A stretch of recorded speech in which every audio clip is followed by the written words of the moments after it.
Good evening, good evening, good evening, my YouTube family. Good evening. It's Tuesday, March 23rd. It is 7 o'clock p.m. Eastern Standard Time, y'all. You know what time it is. It's time for Keeping Up with Congress, y'all. Yes, please hit that like button, hit the share, hit that notification button if you haven't already. Make sure that you've subscribed to this channel. We got to keep this thing going, y'all. I told you, no more do we show up to the polls and give this thing away for free. No more. The pimp game is over. We go into the polls with a strategy, with a purpose, with some intent. We're not going there feeling guilty, shamed. What in the world? No, those days are over and long gone. Of course, let me share my screen. This is brought to you by Withhold the Vote, where we're harnessing our political power. We hold our elected officials and our candidates accountable. This vote ain't free. It's done. We're going to be smarter than that, more strategic than that. No, withhold the vote for those that don't give us something in exchange for that vote. It's not a gift, remember? So, of course, we're holding our elected officials and candidates accountable. We're looking for opportunities in legislation. Where is the money? Who is it going to? How do we get some of it, y'all? If you haven't already, hit the like button, hit the share, hit that notification button, and subscribe to my channel. We got work to do in 2021. We have work to do. We got work to do. So let's dive in. I like to bring you some reparations information, reparations news. Someone just put this in my inbox. I was looking for this. I was like, what happened in Evanston? Did they vote? What's going on? So someone just put it in my inbox. I did not get a chance to read it. So I figured, hell, let's read it together. Usually I read it and kind of know where I want to take you, but I just wanted to know what happened. So Evanston, Illinois, they approved the country's first reparations program for Black residents. Y'all, it's going to get sticky and hairy with this, but let's dive in. It says officials in the Chicago suburb of Evanston voted Monday to release the first batch of funds in a program offering reparations to Black residents whose families have felt the effects of decades of discriminatory housing practices, according to the Chicago Tribune and Evanston Now. So here's where this gets hairy and sticky. You see that word right there? Let me just nicely highlight it so you could see that word right there. Black. How are they gonna figure that out? It's just encompassing. Who's Black? Who are these quote unquote Black residents? Now, see, every time I get on this broadcast, somebody want to call me, y'all. They know I'm doing this from 7 to 7:30. Come on now. So yeah, this all-encompassing word Black, these Black residents, it says it is the first of its kind in the country. Alderman Robin Ruth Simmons and the Evanston City Council developed plans to direct revenue from a 3% tax on legalized cannabis into assistance for home loans. Goes on to say, we had to do something radically different to address the racial divide that we had in our city, which includes historic oppression, exclusion, and divestment in the Black community. This is Robin Ruth Simmons. That's what she told CNN. The first initiative of the 10 million plan is the Restorative Housing Reparations Program that would distribute up to $25,000 for housing per eligible resident, with funding expected to come from the 3% tax on recreational marijuana sales. Y'all, it's gonna get sticky. It is. I'm a little nervous about what might happen in Evanston. Evanston's plan comes as the national conversation on reparation is evolving. Says last week, Amalgamated Bank, that's quite a name, became the first major American bank to endorse H.R. 40, a piece of legislation sponsored by U.S. Rep. Sheila Jackson Lee that creates a commission to develop reparation proposals for African Americans. The debate over the feasibility of reparations for Black Americans is no longer a fringe issue. The bank also called for tangible remedies for African Americans and an explicit apology for slavery's foundation in today's economy. So this goes on to give us some backstory. Most of us who been following and who are part of this reparations movement, we know the story. Goes on to talk about Asheville, North Carolina, and their initiative. But yeah, Evanston it's going to get sticky over in Evanston, Illinois. And I'll tell you why. I did find an article and why I say I feel like it's going to get sticky. So this says a conservative DC lawyer denounces Evanston's reparations proposal as unconstitutional. They about to open themselves up for some lawsuits. We understand reparations is federal. It's federal. It's federal. Like I say, with that word Black for its Black residents. Who's Black? How are you gonna say who is Black and who's not Black? So this is where it's gonna get really sticky. So this conservative lawyer and activist from Washington, D.C. sent a letter to Mayor Stephen Hegarty and City Council Thursday that denounced the city's current reparations proposal as unconstitutional and discouraged its passage. Y'all, it sounds like a lawsuit. They about to be sued. This is not going to be good. I don't know if those funds will make it out the bank. Let's see. But here Attorney C. Bolden Gray wrote the letter on behalf of the Project on Fair Representation. It's a nonprofit legal defense foundation operated entirely by conservative activist Edward Bloom. Says Evanston's proposal immorally and illegally distributes race-based benefits in violation of the Constitution, Gray wrote. It should therefore not be enacted. And the fact that it was passed, y'all, we could just wait on it. It's gonna be these people gonna file some law. They're gonna get sued. They're about to get sued. Evanston, Illinois. He goes on to say, ensuring safe, affordable housing is an important goal for any community.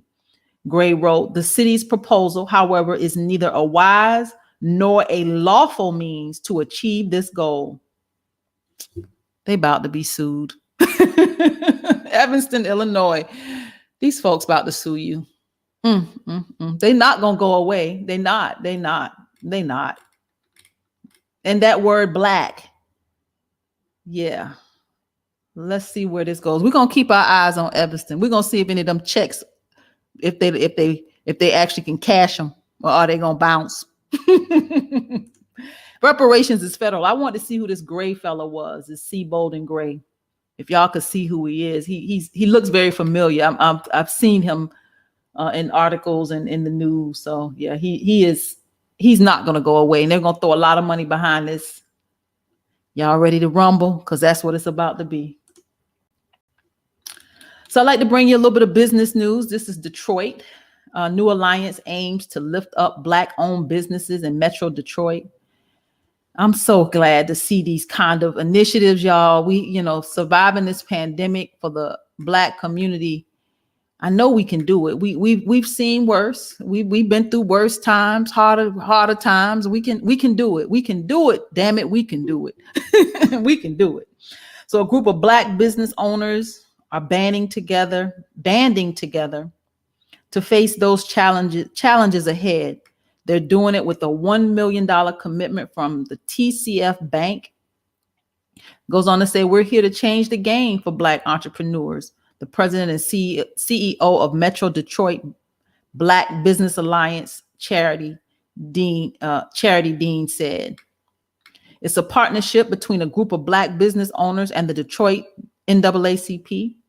Dean said they formed the group to address the challenges Black businesses are facing, especially during the COVID pandemic. Structural and systemic racism has plagued our community since its founding. It has created an unequal wealth gap, lack of access to capital resources, Dean said. So TCF Bank committed $1 million and a 5-year partnership to help support.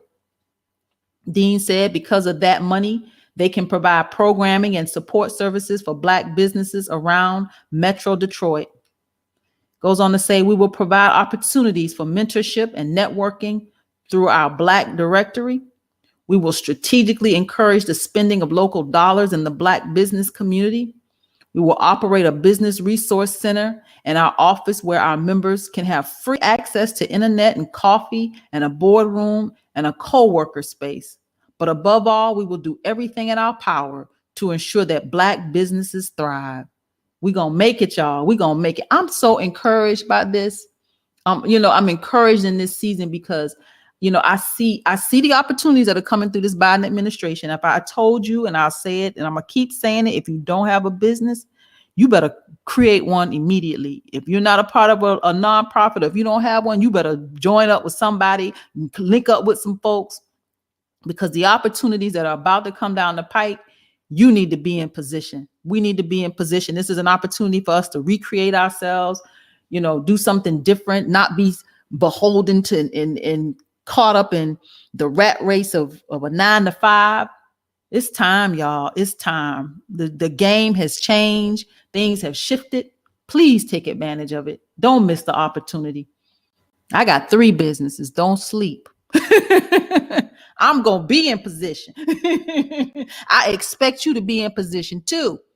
And we're going to keep up with Congress, and we're going to hold these people accountable, and we're going to go get our reparations, and we're going to free ourselves from these United States. How about that? Keeping up with Congress, y'all. So I wanted to remind you of the hearings that are going on tomorrow, Wednesday, March 24th. There's one power struggle. We talked about this yesterday. I want to make sure you remember these hearings. Power struggle. This examining the 2021 Texas grid failure. It's tomorrow, Wednesday, the 24th at 11:30 a.m. Eastern Standard Time. Another one tomorrow at noon. Preserving a Lifeline is examining public housing in a pandemic. Examining public housing in a pandemic. Wednesday, tomorrow at noon, House Financial Services Committee. Tomorrow, House Judiciary Committee at 2:00 is examining the need to expand eligibility under the Radiation Exposure Compensation Act. So I asked yesterday, my question was, when I shared this with you, why do they need to expand the eligibility under the Radiation Exposure Compensation Act? Somebody somewhere is being exposed. It ain't in the news. This is why we do what we do. I implore you to just really support this non-traditional media. When you see these YouTubers and you see people out here, we're not traditional media. We're bringing you information that they're not sharing. So this Radiation Exposure Compensation Act, somebody somewhere is being exposed, and they know it, and they're not talking about it. Keeping up with Congress, y'all. Tomorrow at 2 p.m. Eastern. The Clean Future Act, powering a resilient, prosperous America. The Clean Future Act. I told you I take very special interest in food, air, water, and land.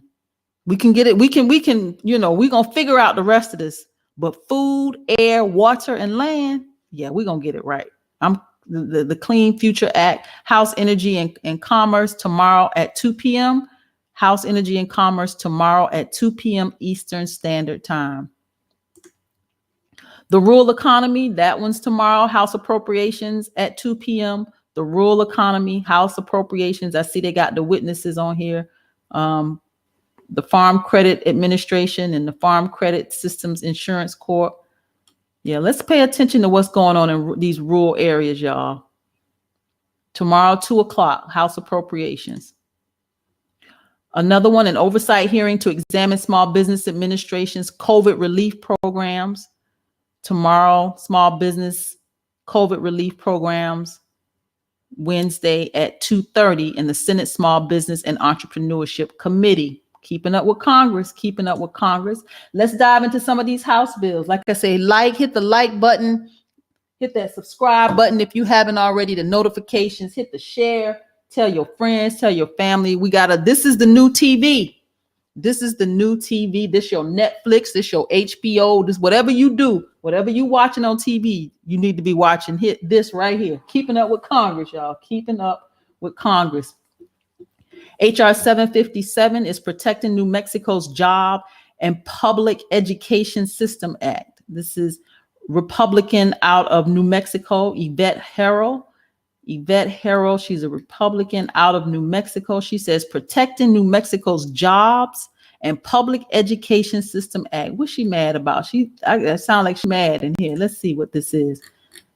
So this bill aims to exempt New Mexico from Biden's ban on new oil and gas leases. So President Biden's moratorium is raising concerns across the state where numerous public programs rely on the oil and gas industry's success. Fossil fuels, y'all, this transition into clean energy and wind and solar, and they're fighting with oil and gas. And, it's just, we got a mess. It says U.S. Congresswoman Yvette Harrell introduced legislation that would exempt oil and gas development on federal lands in New Mexico from President Joe Biden's moratorium. The bill is called Protecting New Mexico's Jobs and Public Education System Act. New Mexico stands to lose more than any other state under Biden's ban, said Harrell. The loss of jobs and the loss of funding for public education would be absolutely devastating. Biden responding to criticism from the oil and gas industry, characterizing his actions as opportunities to create jobs. The oil and gas, they don't want to recreate themselves. They, like I said, wind and solar, cleaner energy. They fighting.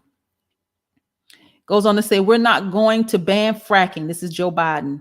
We'll protect jobs and grow jobs. Biden wasted no time tackling his climate change agenda by putting a 60-day moratorium on new oil and natural gas leases and drilling permits on federal lands. This move is raising concerns where numerous public programs rely on the oil and gas industry's success. The New Mexico Oil and Gas Association, the spokesperson Robert McEntry, said in an email, he says, states like New Mexico depend on oil and gas as a critical part of our economy and state budget. It's all about money. Oil and gas is all about money. They haven't shifted into this new space of wind and solar and the other options for cleaner energy. A moratorium on federal leasing disproportionately disrupt economies like ours. So he mad because it's going to disrupt their economy. Yeah, y'all not going to make no money in that sector of the economy. Goes on to say, we are eager and ready to work with the administration to address climate changes as we work toward a future with lower emissions and cleaner energy. But how are you going to do that if you're still drilling? Meanwhile, environmentalists are applauding Biden's move. They argue the U.S. and the world are facing a climate crisis. They believe if swift action isn't taken, the impacts will be catastrophic. Keeping up with Congress, y'all. This is HR 757. They duking it out.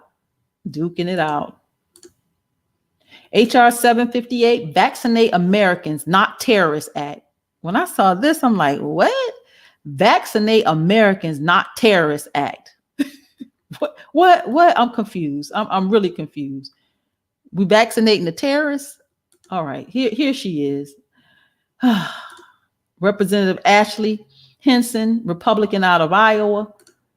Vaccinate Americans Not Terrorists Act would ban Guantanamo Bay detainees from getting COVID-19 vaccinations before the troops. Now listen to this.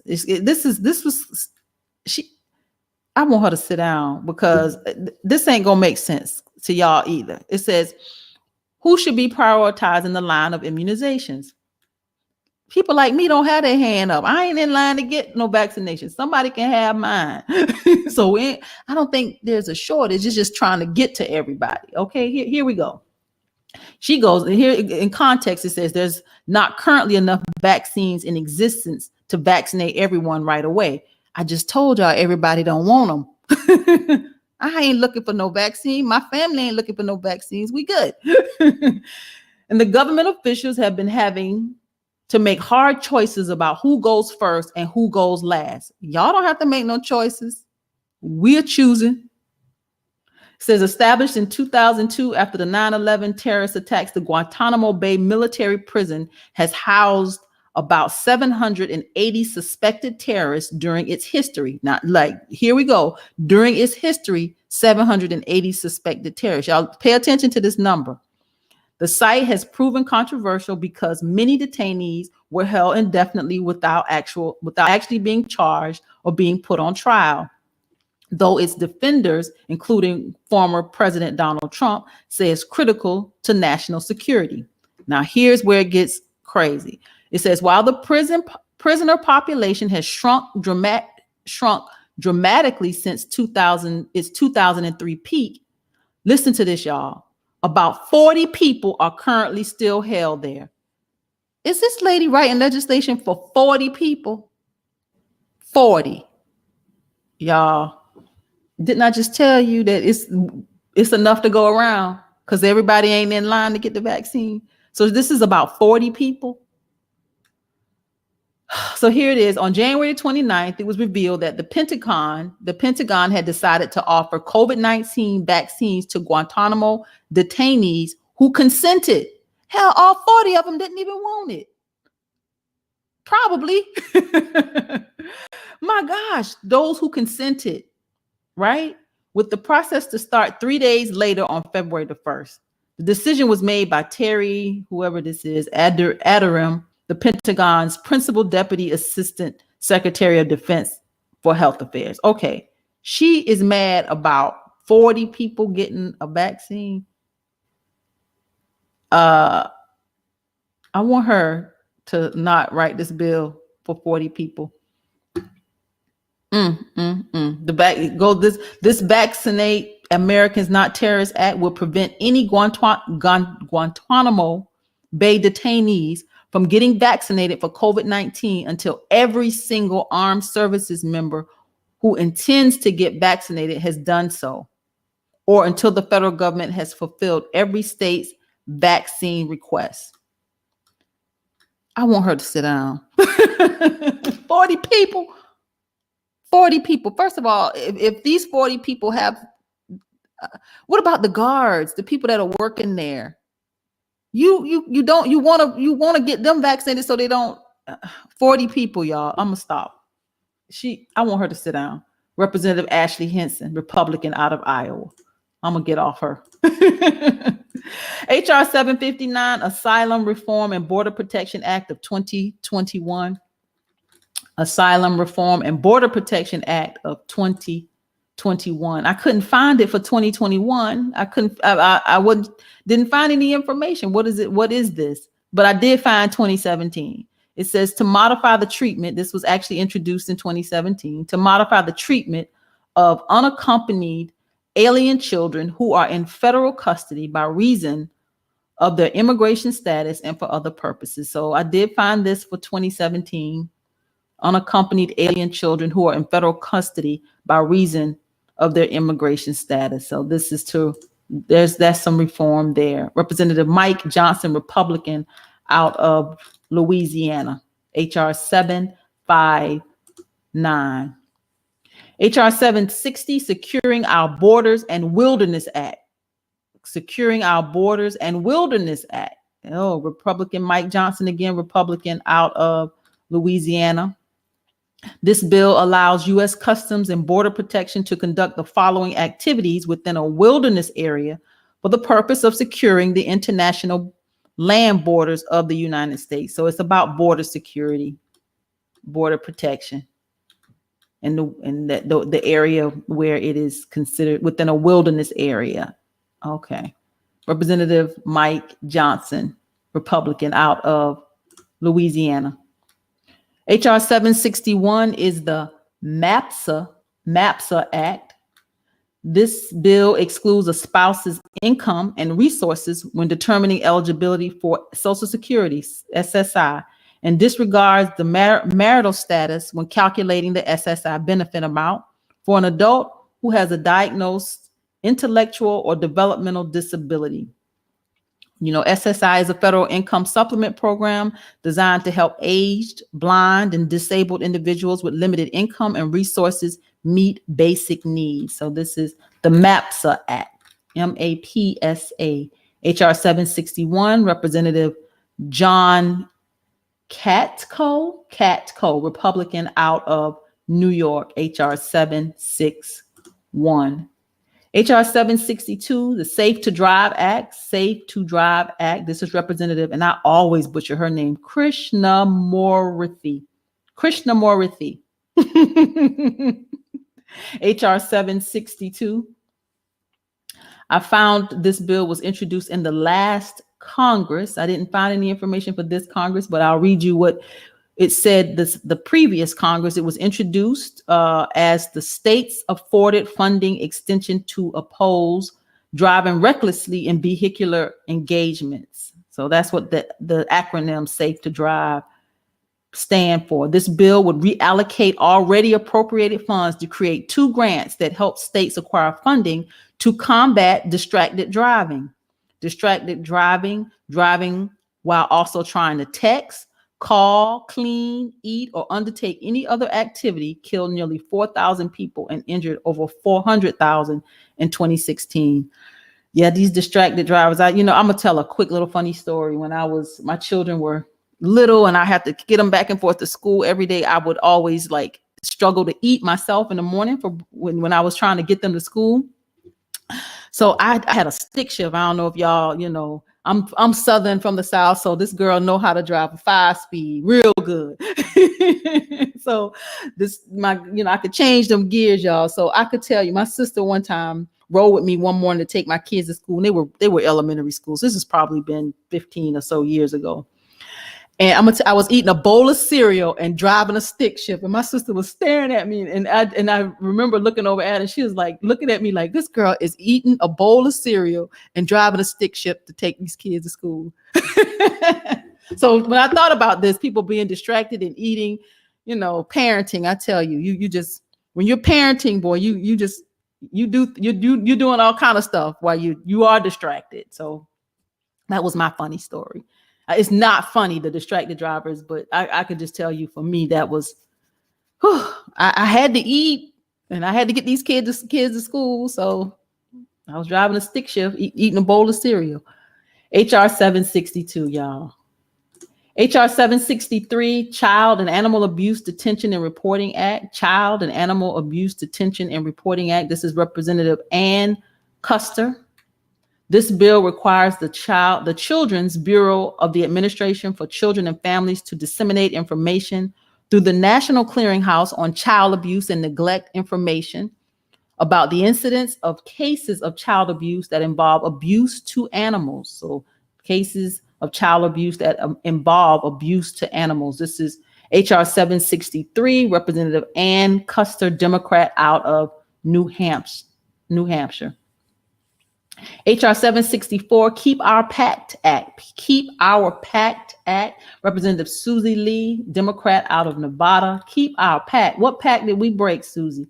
This is keeping our promises to America's children and teachers, the PACT Act, which would put Congress on a fiscally responsible path to meet its obligation to fully fund Title I and the Individuals with Disabilities Education Act IDEA on a mandatory basis over the next 10 years. So we need to keep our pact to Title I and the Individuals with Disability Education.